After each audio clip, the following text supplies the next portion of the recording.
I used a 2x4 and cut the circle and inlet the handle and used the T-nut to put a bolt on there for the Lyman universal trimmer, do-it-yourself.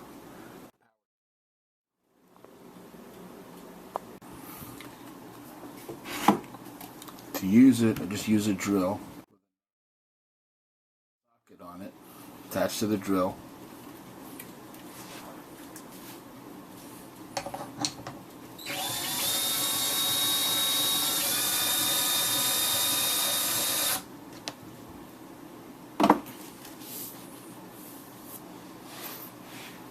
And run it with power.